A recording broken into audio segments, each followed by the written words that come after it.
அமெரிக்க சுற்றுப்பயணத்தை வெற்றிகரமாக முடித்து தமிழ்நாடு திரும்பியிருக்கிற நிலையில் விடுதலை சிறுத்தைகள் கட்சியின் சார்பிலே அவரை சந்தித்து எங்கள் வாழ்த்துகளையும் பாராட்டுகளையும் தெரிவித்தோம். அமெரிக்காவில் இருந்த 2 வார காலமும் ஏராளமான நிகழ்ச்சிகளில் அவர் பங்கேற்றார். தமிழக முதல்வருக்கு மிகச் சிறப்பான வரவேற்பை நல்கினர்.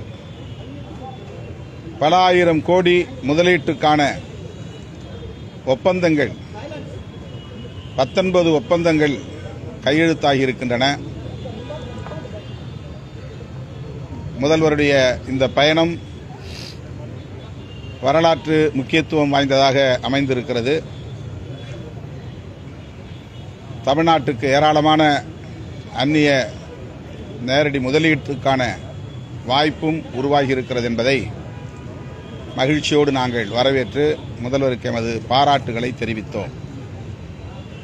அத்துடன் அக்டோபர் 2ஆம் தேதி விடுதலை சிறுத்தைகள் கட்சியின் சார்பிலே மது மற்றும் போதைப் பொருள் ஒழிப்பு மகளிர் மாநாடு நடத்த உள்ள சூழலில் அந்த மாநாட்டில் 2 முக்கியமான கோரிக்கைகளை முன்வைத்து நாங்கள் பரப்புரையை மேற்கொண்டு வருகிறோம். முதலாவது கோரிக்கை, தமிழ்நாட்டில் அரசு மதுபான கடைகளை விற்பனை இலக்கை படிப்படியாக குறைக்க வேண்டும் என்பதாகும். இரண்டாவது, தேசிய அளவிலான ஒரு கோரிக்கை, அரசமைப்பு சட்டம் உறுப்பு எண் 47 படி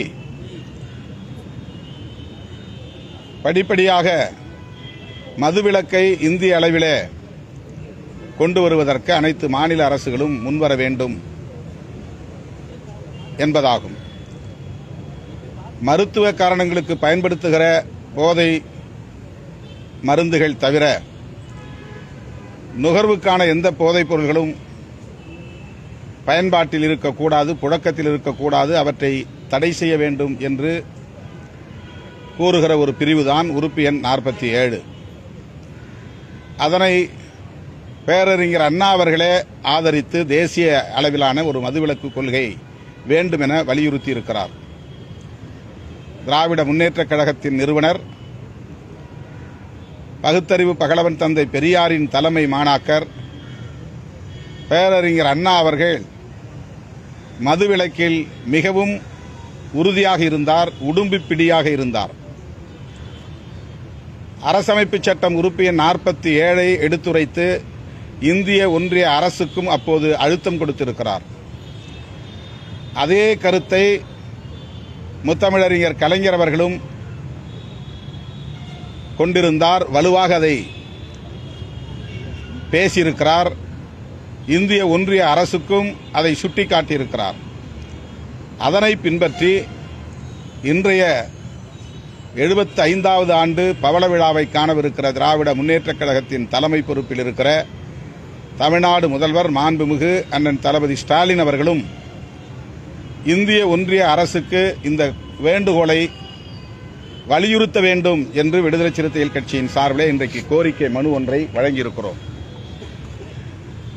மாண்புமிகு முதல்வர் அவர்கள் அந்த மனுவை படித்து பார்த்தார். திமுகவின் கொள்கைதான் மதுவிலக்கு கொள்கை, அதில் எந்த மாற்று கருத்தும் இல்லை. எனவே நீங்கள் நடத்துகிற அக்டோபர் 2ஆம் தேதி நடத்துகிற மாநாட்டில் திராவிட முன்னேற்றக் கழகத்தின் சார்பில் அமைப்பு செயலாளர் RS பாரதி அவர்களும் செய்தி தொடர்பு செயலாளர் TKS இளங்கோவன் அவர்களும் பங்கேற்பார்கள் என்கிற உறுதியை வழங்கியிருக்கிறார். இந்த கோரிக்கையை உங்களோடு சேர்ந்து நாங்களும் இந்திய ஒன்றிய அரசின் கவனத்திற்கு எடுத்துச் செல்ல விரும்புகிறோம், அழுத்தம் கொடுக்க விரும்புகிறோம் என்று முதல்வர் அவர்கள் கூறியிருக்கிறார். மதுவிலக்கு தமிழ்நாட்டில் நடைமுறைக்கு வர வேண்டும் என்பதில் எங்களுக்கு எந்த மாற்று கருத்தும் இல்லை. நிர்வாக சிக்கலை கருத்தில் கொண்டு படிப்படியாக அதனை எவ்வாறு நடைமுறைப்படுத்த முடியுமோ அவ்வாறு நடைமுறைப்படுத்துவோம் என்றும் மாண்புமிகு முதல்வர் அவர்கள் கூறியிருக்கிறார். ஆட்சியில் பங்கு, அதிகாரத்தில் பங்குன்னு நீங்க பேசுனீங்களே, என்ன காரணம்னு முதலமைச்சர் தான் கேட்டாங்க. அது பற்றி எதுவும் பேசல. அது எங்களுடைய கருத்து, அவ்வளவுதான். நாங்கள் 1999 பேசி வருகிற ஒரு கருத்து. அது இப்போதைக்கு சோசியல் சமூக ஊடகங்களில் பெரிதாக பேசப்படுகிறது. அந்த கோரிக்கையை நாங்கள் எப்போதும் பேசிக்கொண்டே இருக்கிறோம், பேசிக்கொண்டே இருப்போம். எந்த நேரத்தில் எப்போது எந்த கருத்தை, எந்த கொள்கையை அல்லது எந்த நிலைப்பாட்டை வலுவாக பேச வேண்டுமோ அந்த நேரத்தில் பேசுவோம். தேர்தலுக்கு இதுக்கும் எந்த சம்பந்தமும் இல்லை. இப்ப நாங்கள் நடத்துவது தமிழ்நாட்டில் ஆயிரக்கணக்கான பல்லாயிரக்கணக்கான கைம்பெண்கள் கண்ணீர் சிந்த வாழ்ந்து கொண்டிருக்கிறார்கள், அல்லல் பட்டுக் கொண்டிருக்கிறார்கள். அவர்களின் கோரிக்கையைத்தான் நாங்கள் முன்னிறுத்தி இந்த மாநாட்டை நடத்துகிறோம். எனவே இதை திசை திருப்பும் வகையில் தேர்தல் அரசியலோடு பிணைத்து பார்க்க வேண்டாம், இணைத்து பார்க்க வேண்டாம் என்று கேட்டுக்கொள்கிறேன்.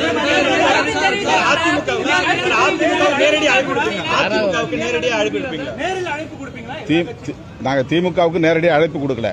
பேசப்பட்ட விவரங்கள்ல இருந்து உங்க கருத்து எங்க கருத்து ஒன்றுதான். உங்க மாநாட்டில் எங்கள் தரப்பிலிருந்து 2 பேர் பங்கேற்பார்கள் என்று மாண்புமிகு முதல்வர் அவர்கள் கூறியிருக்கிறார்.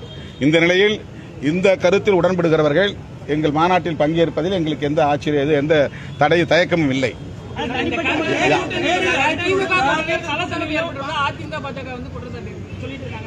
இதெல்லாம் ஊடகங்களில் பேசப்படுகிற வெறும் மீடியா ஹைப், அவ்வளவுதான். விடுதலை சிறுத்தைகள் கட்சிக்கும் திராவிட முன்னேற்ற கழகத்துக்கும் இடையில் எந்த விரிசலும் இல்லை, எந்த நெருடலும் இல்லை. நாங்கள் எங்கள் கொள்கை நிலைப்பாட்டில் உறுதியாக இருக்கிறோம், அதை நாங்கள் முன்னிறுத்துகிறோம், அவ்வளவுதான். அது தேர்தலுக்கு இன்னும் 15 மாசத்துக்கு மேல இருக்கு. 15 மாசத்துக்கு மேல இருக்கு.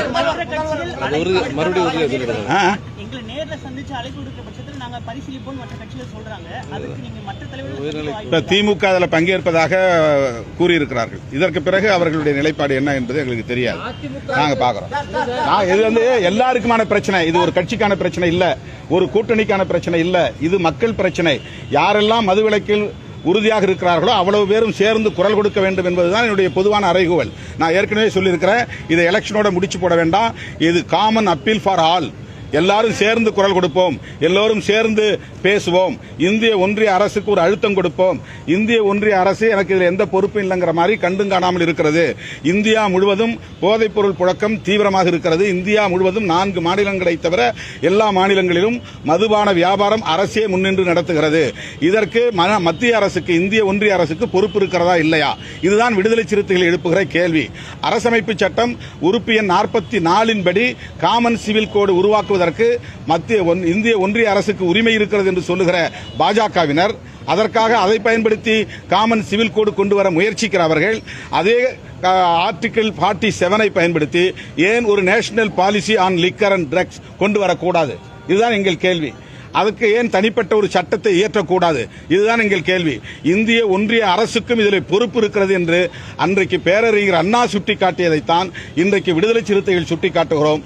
இந்த கருத்தில் திமுக உடன்படுவதால் எங்கள் மாநாட்டில் பங்கேற்க மாண்புமிகு முதல்வர் அவர்கள் உறுதியளித்திருக்கிறார். 2 பிரதிநிதிகளை அனுப்பி வைக்கிறார்.